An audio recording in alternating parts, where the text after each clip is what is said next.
glaukoma akut sendiri itu definisiin, jelas nggak suaranya? Jelas. Jadi kalau glaukoma akut sendiri itu dia definisinya sebenarnya glaukoma yang terjadi secara tiba-tiba. Apa sih glaukoma itu? Glaukoma itu adalah peningkatan tekanan intraokuler, dan peningkatan tekanan intraokuler ini bisa merusak nih optic nerve yang ada di sini. Gimana sih mekanismenya? Jadi kan kita tahu kan kalau ada aqueous humor di anterior chamber dan posterior chamber di depan ini. Ini disebut yang namanya anterior segment of the eye. Nah, nanti badan siliaris menghasilkan yang namanya aqueous humor. Nah, aliran dari aqueous humor ini nih yang ditunjukin di panah hitam ini. Kelihatan nggak panah aku? Ya. Nah, ditunjuk sama panah hitam ini. Nanti dari belakang iris, lewat di bilik ini, kemudian ke trabecular meshwork, habis itu ke vena-vena episkleral. Jadi yang mempengaruhi dari aliran aqueous humor ini ada 3. Yang pertama produksinya di badan siliaris, kemudian sudut-sudut untuk dia lewat ini, dan juga tekanan di episkleral vein ini. Kok aku nggak bisa ngeblok ya? Nah, kalau pada glaukoma ini kita bakal ngebahas sudut tertutup ya. Sebenarnya kalau pada kedua glaukoma, semua glaukoma itu tuh karena hambatan di trabecular meshwork. Nah, kalau pada sudut tertutup, jadi tuh ada faktor resiko tertentu, kayak ini nih, shallow anterior chamber. Shallow anterior chamber itu maksudnya adalah bagian dari ini ataupun ininya itu sudutnya bakal nih kayak ujung iris ini bakal bisa nempel ke lensa, dan bagian belakang iris yang aku tunjukin itu bisa nutupin trabecular meshwork. Nah, itu yang namanya shallow anterior lens. Bisa terjadi pada apa?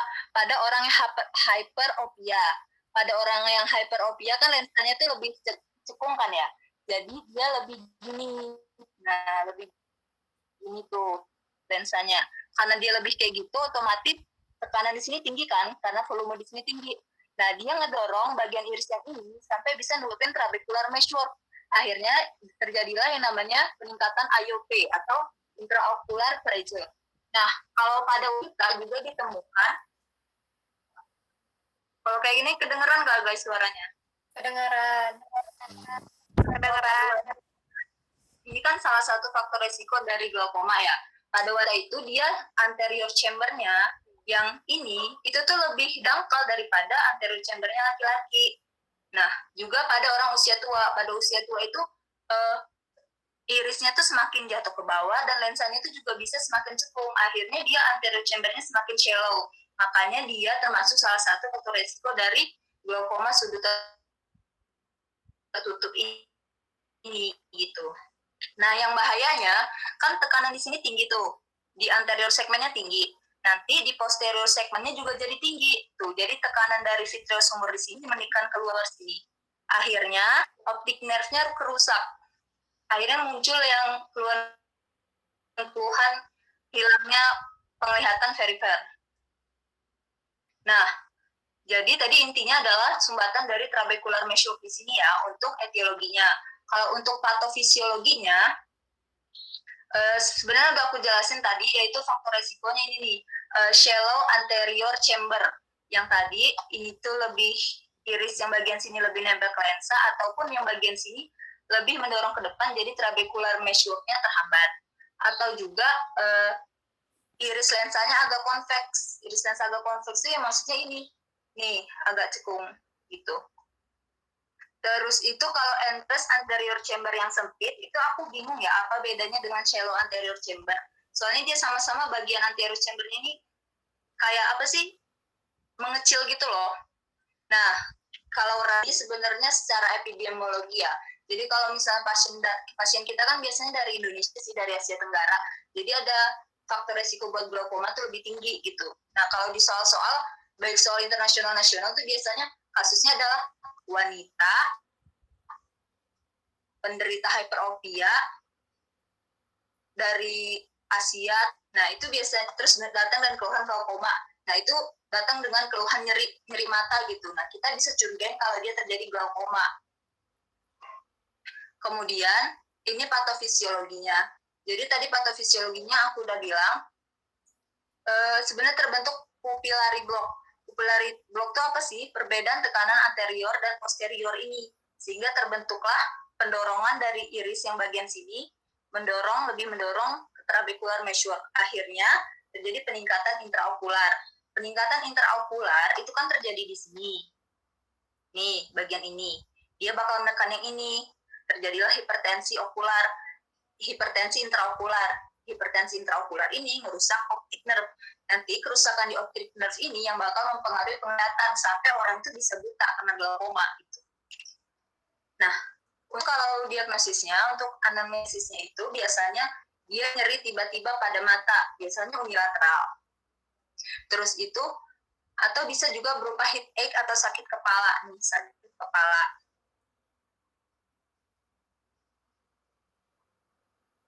Ditambah dengan kadang penghadap pelangi gitu loh, atau ini nih yang aku sebut rainbow halos. Dan ditambah juga mual dan muntah. Nah, kalau untuk pemeriksaan fisik, itu kita bisa pakai Snellen chart. Itu visusnya biasanya di bawah dari 6/6 atau penurunan visus. Kemudian untuk pakai tonometri, itu biasanya di buku, di beberapa sumber tuh ada lebih dari 21, ada yang lebih dari sama dengan 21. Makanya aku tulis lebih dari 20. Nah, ini tuh pemeriksaan tonometri ini kayak gini. Jadi dia ditekan, nanti kelihatan angkanya berapa tekanan dia. Ini namanya tonometri buat mengukur intraocular pressure. Terus tuh ini sebenarnya injeksi silia konjungtiva sama edem kornea kan tadi udah dijelasin ya. Kalau silir itu dia dari pinggir merahnya, konjungtiva tuh dia dari maksudnya dari pinggir kornea ini nih, pinggir-pinggir kornea ini. Nah kalau dia konjungtiva tuh dari pinggir yang sini, injeksi konjungtiva. Terus itu pupil mid dilatasi, bilik mata dangkal. Kalau bilik mata dangkal tuh masih ingat nggak pemeriksaan anterior chamber? Jadi tuh kita berdiri di depan pasien, ambil pen light, terus kalian bakal sinarin ke daerah temporal dia. Sinarinnya itu setara dengan irisnya. Nah, nanti kita bisa lihat tuh, kalau semua iris dia kelihatan penuh, nggak ada bayangan sama sekali, itu berarti normal, anterior chambernya dalam.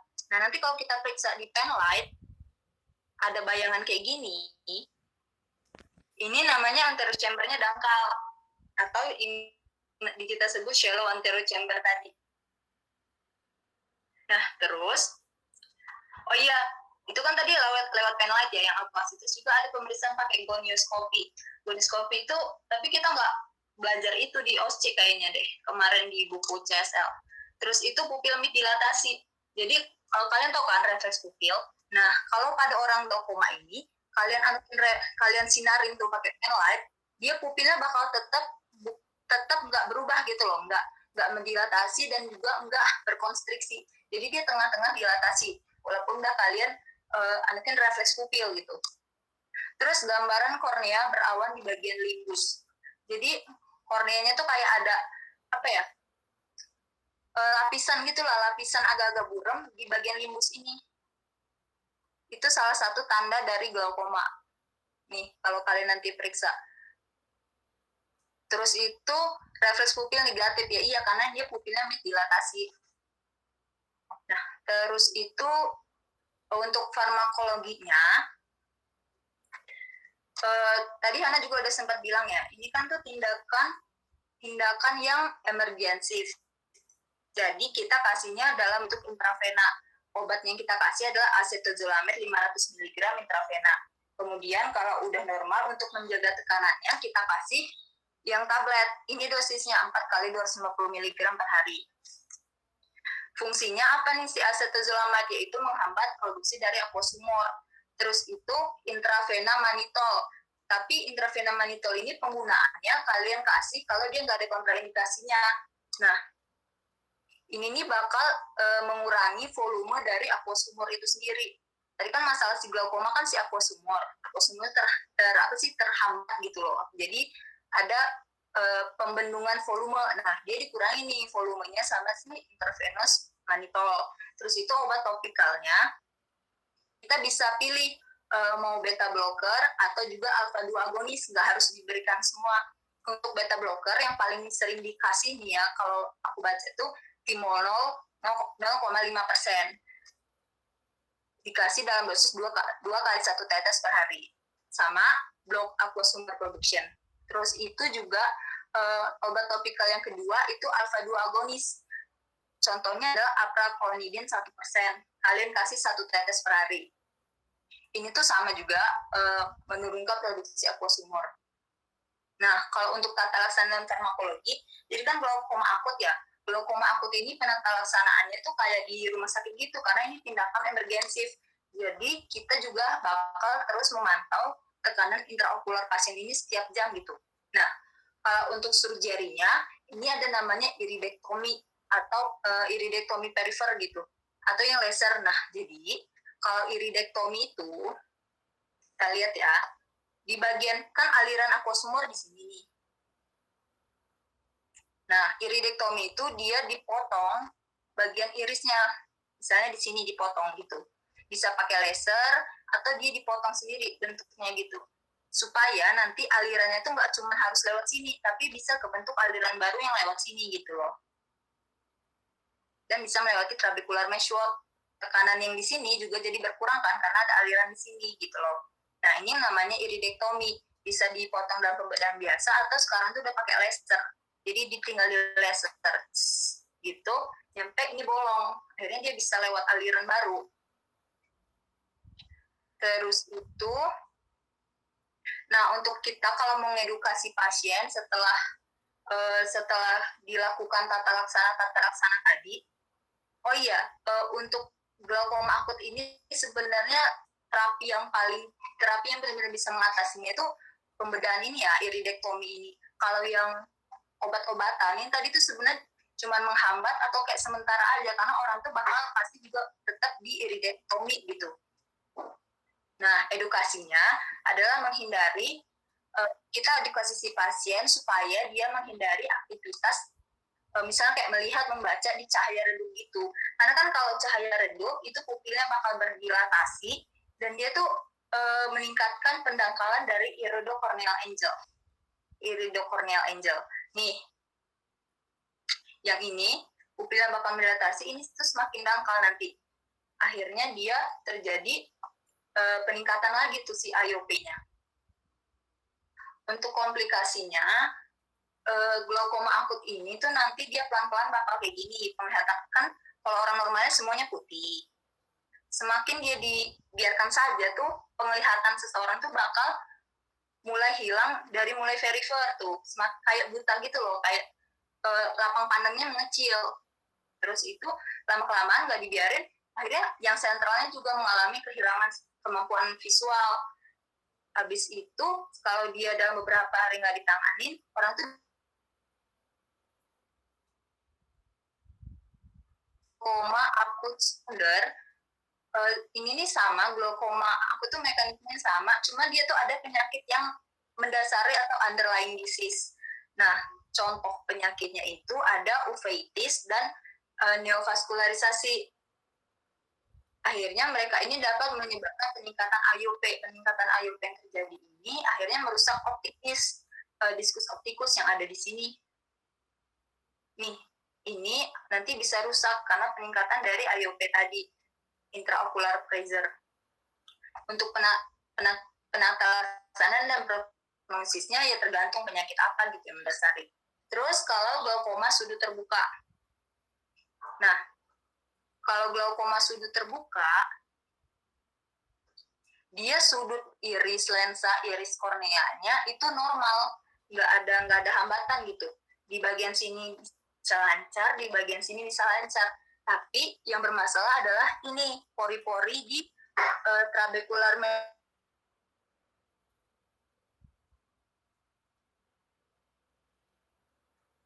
ada zat-zat asing yang menghambat di sini. Sehingga kerusakannya kan di trabecular meshwork. Di trabecular meshwork. Akhirnya volume yang di sini kan nggak bisa jalan tuh keluar. Terjadi peningkatan volume kan, baik di anterior atau di posterior chamber. Nah, peningkatan volume ini akhirnya bermanifestasi jadi glaukoma juga. Dan bisa menyebabkan kerusakan dari optic nerve yang ada di sini. Nah, untuk faktor resikonya sendiri, faktor resikonya ini bisa kita untuk membantu kita negakin diagnosis kalau ada pasien tuh datang dengan keluhan, misalnya matanya nyeri atau dia pusing mual-mual di terus tuh sebelah matanya sakit, kita lihat tuh dia usia tua, kalau ras kulit hitam. Habis itu, nah khususnya juga kalau di glaukoma sudut terbuka ini ada riwayat keluarga glaukoma, dia bisa jadi faktor risiko juga. Peningkatan IOP, terus itu kalau orang-orang yang menderita miopia, kalau kita lihat pasiennya itu ternyata dia pakai kacamata, kita tanya dia ternyata buat miopia, kita bisa tuh jadi salah satu bantuan kita buat menduga, oh ini orang ini kayaknya glaukoma deh. Terus itu Kabis rasio meningkat nih. Kabis rasio kan 1:2 ya normalnya, 0,5 tuh. Nah ini jelas-jelas sudah berbeda tuh Kabis rasio dia kalau kita lakuin fundoskopi pada pasien dengan glaukoma sudut terbuka. Terus itu DM tipe 2, migrain dan penggunaan kontrasepsi oral itu juga bisa jadi faktor risiko buat glaukoma sudut terbuka. Nah, ini tadi yang aku jelasin. Jadi dia bisa karena penurunan jumlah sel endotel, habis itu pengucilan ukuran pori dari trabecular meshwork itu sendiri, atau kerusakan oksidatif yang nyampe dia merusak si trabecular meshwork, atau respon imun dari tubuh kita itu sendiri gitu. Terus itu juga bisa karena ada yang menghambat. Misalnya kalian misalnya nih si pasien menjalani operasi katarak. Operasi katarak kita tahu kan ini lensanya dihancurin. Nah, protein-protein dari lensa ini kayak bisa kabur gitu loh, menghambat di sini. Kalau dia udah sampai di sini, dia terhambat, akhirnya juga bisa jadi open angle glaukoma gitu. Ini biasanya pada operasi katarak kan, yang pakolisis apa kalau nggak salah. Terus itu sel darah merah. Kalau sumbatan karena sel darah merah ini kan, misalnya pasien itu ada perdarahan tuh, perdarahan akhirnya terjadi penumpukan sel darah merah di sini. Nah ini disebutnya ghost cell glaukoma. Habis itu pigmen granula dari iris. Kita tahu kan kalau iris itu kan tempat nih pigmen granula dari si iris.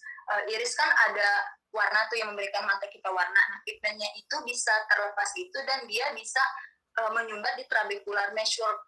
Atau juga kalau ada tumor ini tuh bisa terbawa aquasumor dan dia bisa menyebabkan penyumbatan di trabecular meshwork. Dan juga penggunaan topikal kortikosteroid. Kalau mekanisme untuk penggunaan topikal kortikosteroid menyebabkan glaukoma itu aku belum baca lagi sih.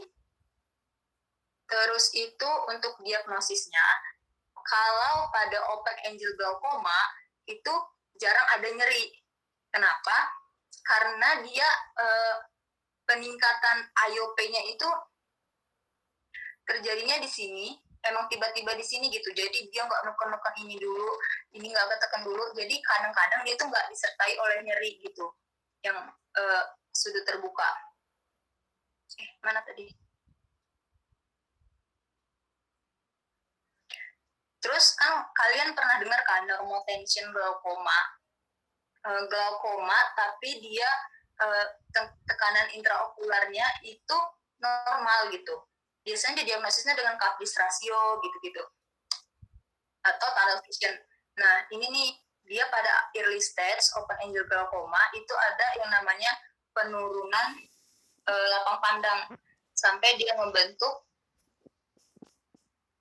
lama-lama dia masuk membentuk yang namanya tunnel vision.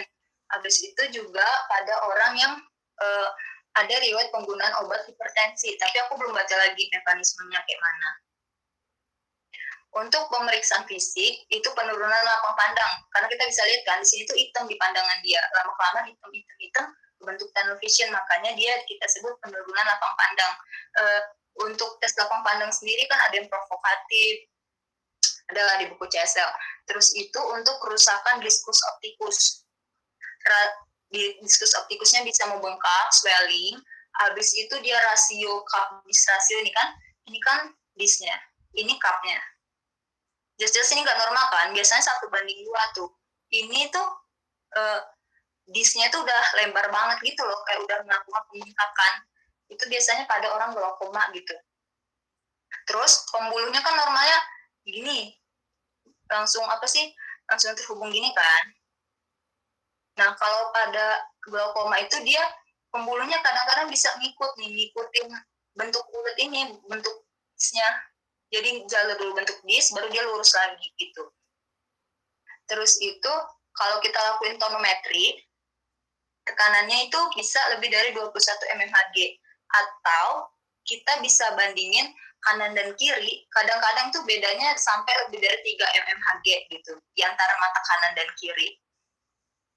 Untuk tata laksananya itu sama, cuman yang berbeda adalah kalau untuk terapi definitifnya pada sudut terbuka itu kita ada trabekuloplasti dan trabekulektomi. Jadi apa? Kalau trabekuloplasti itu tuh kayak ada laser, dan laser itu bakal ngebolongin daerah di trabecular meshwork. Itu trabekuloplasti.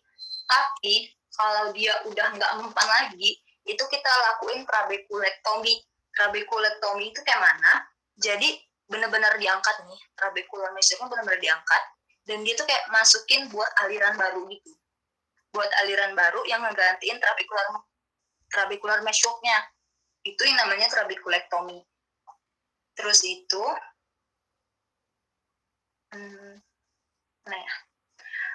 kita lanjut ke glaukoma kronis. Nah, kalau glaukoma kronis itu glaukoma yang berlanjut sampai ada visual field defect gitu. Nah, hal ini disebabkan sama peningkatan IOP-nya nggak terkendali. Terjadilah kerusakan nervus opticus. Kerusakan nervus opticus nih, ini kan udah mulai terjadi kerusakan nervus opticus kan. Sampai kalau dia benar-benar rusak total, itu nggak ditangani, dia bisa terjadi kebutaan gitu. Nah, tata laksananya itu kayak maintenance. Obatnya itu satu jenis obat tetes glaukoma. Obat tetes glaukoma yang kayak mana? Biasanya nih, kalau pada glaukoma kronis, kita tuh timolol 0,5% 2 kali 1 tetes per hari. Nah, kalau emang timolol udah nggak mempan lagi, kita bisa kombinasi dengan topikal yang lain gitu. Tapi itu kalau udah si timolol nggak mempan lagi, misalnya ini si pasien kita tuh ibu-ibu udah tua, dia menderita glaukoma, kita bisa kasih timolol. Dia udah nggak mempan lagi, kita resepin timolol dan apralclanidin gitu. Terus itu endoftalmitis. Endoftalmitis ini bisa endogenus, bisa exogenus ya. Jadi endoftalmitis itu apa? Endoftalmitis itu biasanya komplikasi berbahaya dari operasi mata gitu.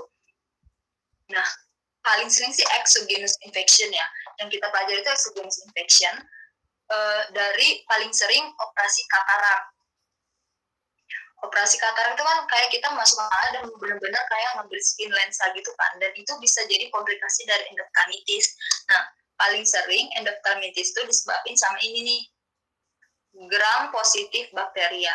Yang kedua, tersering disebabkan sama koagulasi negatif staphylococcus. Dan yang ketiga, paling sering disebabkan staphylococcus aureus. Untuk faktor risikonya, seseorang itu bakal lebih tinggi gitu resikonya mengalami endoftalmitis kalau sebelum operasi dia punya ini nih, punya blefaritis, konjungtivitis, atau dia rutin menggunakan kontak lensa, atau dia punya kelainan obstruksi ductus lacrimalis. Nah, akan lebih tinggi probabilitasnya untuk terkena endoftalmitis ini kalau post-operatifnya dia saat operasi ada komplikasi, atau post operasi dia menggunakan obat-obat imunosupresif, atau dia punya penyakit kulit dan diabetes. Nah, untuk kalau kita mau ngediagnosis endoftalmitis itu pertama dulu dia itu apakah habis operasi tertentu atau tidak. Terus itu nanti dia datang dengan keluhan biasanya nih visualnya menurun, habis itu matanya nyeri, merah, dan kalau matanya itu ikut membengkak gitu. Nah, untuk pemeriksaan fisik itu ada kornea berkabut ya, ini kornea berkabut.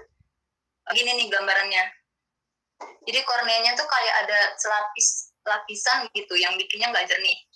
Terus tuh kadang terdapat ada eksudat, hipopion.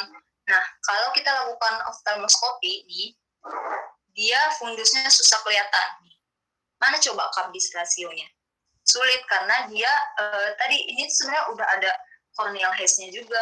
Kita susah nemuin di mana kabisnya juga di mana, optic nerve-nya di mana. Nah, terus ini penyakit yang terakhir guys, ada yang namanya diplopia binokular. Jadi diplopia binokular ini apa? Jadi tuh pasien yang mengalami double vision, kayak dia ngelihat satu benda itu berbayang jadi dua gitu. Itu diplopia binokular. Nah, etiologinya banyak, dan sebenarnya diplopia binokular ini tuh bukan penyakit sendiri, dia tuh ada penyakit lain yang mendasari. Dia ini kayak hanya gejala gitu deh, kayak kemosis tadi. Nah, etiologinya horizontal diplopia, jadi barang itu terlihat dua dalam bentuk horizontal. Itu biasanya kerusakan nervus 6 atau internuklear oftalmologia. Nah, kalau untuk yang vertikal diplopia, itu biasanya thyroid disease atau fraktur orbital. Nah, kalau yang oblik, itu ada lateral medullary syndrome. Nah, ini diagnosisnya. Nih, kayak aku bilang tadi, diplopia binokular tuh ada penyakit yang mendasarinya. Namun secara anamnesis itu tuh keluhannya adalah double vision. Nah, bedanya diplopia binokular sama monokular, kalau diplopia binokular ini, dia pasti itu ngelihat double vision. Kalau matanya sebelah ditutup, dia bakal normal lagi. Sementara kalau yang monokular, walaupun sebelah ditutup, dia tetap bakal double vision. Nah, pemeriksaan fisiknya itu sesuai pemeriksaan kita ngecek pemeriksaan defek-defek di otot mata tuh. Misalnya pada nervus cranial trochlearis, oculomotorius, atau abducens. Atau kita bisa ngecek tanda-tanda post trauma, atau kalau pasien itu ternyata ada kelainan posisi bola mata. Untuk tata laksananya ini dilakukan sesuai etiologi yang ditemukannya. Nah, kalau thyroid oftalmopati itu sebenarnya tuh sama. Dia tuh bukan hal yang khas sendiri gitu. Nih, bisa vertical diplopia at cause thyroid disease, itu thyroid oftalmopati gitu-gitu. Nah, pada thyroid oftalmopati itu tuh disebabkan akibat penyakit tiroid yang membuat terjadi kerusakan di ini nih. Nah, aku blok ini, musculus rectus inferior. Nah, ciri khas diplopia khusus yang disebabkan oleh tiroid ini, thyroid oftalmopati ini, ciri khasnya adalah dia si double visionnya itu bakal sangat-sangat buruk kalau udah pagi gitu. Dan tata laksananya sesuai penyakit tiroid yang mendasarinya. Udah guys. Ada yang mau nanya nggak? Makasih Nirvana. Makasih Nirvana. Thank you Nir. Susah materi glaucoma. Iya. Makasih Nirvana. Makasih Nir. Sama-sama kan. Ayo lo post tes. Tes guys. Udah lu kayak digempur ya. Pening. Ayo. Ayo lo. Dating dengan keluhan. Udah ya guys, ini ya kita meetingnya. Iya bentar ya. Coba diisi dulu. Enggak deh, proses dulu aja. Ntar ngisi yang Google Form.